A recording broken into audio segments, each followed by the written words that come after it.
Chers auditeurs, j'espère que vous allez bien. Installez-vous confortablement, tendez l'oreille, et laissez-moi vous conter ce 14e épisode du retour de l'opération Papillon. « 14 décembre. Alors que la répression des jours passés a ôté l'envie à beaucoup de Bandelsiens de se rebeller, un petit groupe réfugié dans un des quartiers de la ville de Teyde complote. On y retrouve notamment Alfred Valamir, qui avec quelques autres insoumis a réussi à réchapper aux occupants. Ils se sont réfugiés dans un des nombreux Nokvilles que compte la capitale économique de la Mandelsie. Un Nokville, c'est un quartier d'habitat insalubre et de non-droit dans lequel la densité de population atteint des proportions records. On en compte une vingtaine à Teyde. Et ceux-ci sont des endroits parfaits pour se cacher.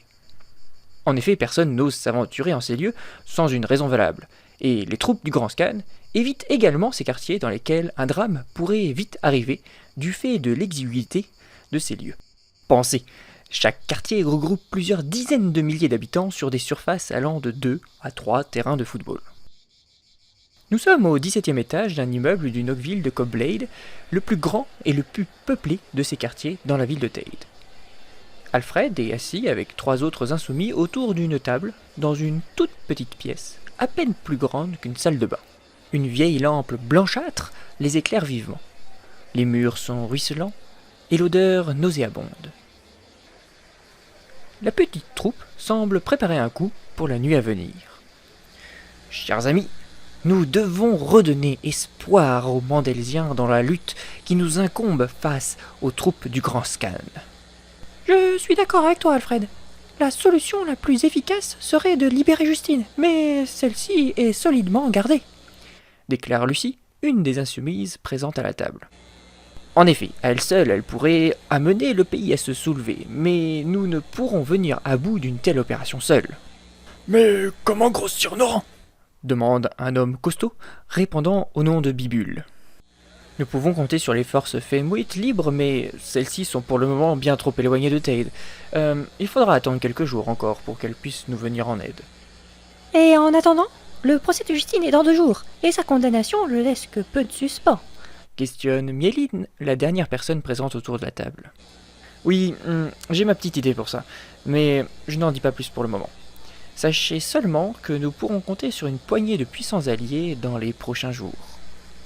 Que de mystère, Alfred ! S'exclame Mieline. Enfin, vu votre passif, j'imagine que nous pouvons vous faire confiance. Et concernant l'opération de cette nuit ? Oui, en effet, revenons à ça plutôt. Bon, nous sommes d'accord. À l'heure dite, chacun mobilise ses troupes et rendez-vous dans le centre-ville pour une opération des plus risquées. Lucie, as-tu pu voir pour accéder au centre-ville sans être repéré ? Rien de plus simple. Depuis 2 jours, le métro reliant le centre-ville au continent est arrêté.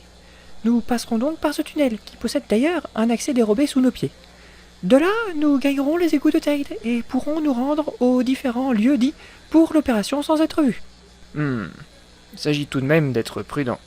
Je suppose que vous imaginez bien le sort qui nous serait réservé si l'un d'entre nous se faisait prendre. Sur ces paroles, les 4 compères se séparent. Chacun rejoint son repère caché dans un des innombrables recoins du Nokville de Cobblade. La nuit est déjà bien avancée lorsque les petites troupes se rejoignent dans les tréfonds de la cité nauséabonde. Là, une centaine de personnes se glissent par une petite ouverture dans le tunnel du métro teydois. Après avoir parcouru dans une obscurité pratiquement totale les 2 km de galeries rejoignant le centre-ville, les insoumis se dispersent, ici ou là, dans de petits accès donnant sur les égouts. L'opération, qui devait montrer aux Teydois et plus largement aux Mandelsiens que certains continuent de s'opposer au pouvoir tyrannique du Grand Scan, est sur le point de commencer. Il est 23h59.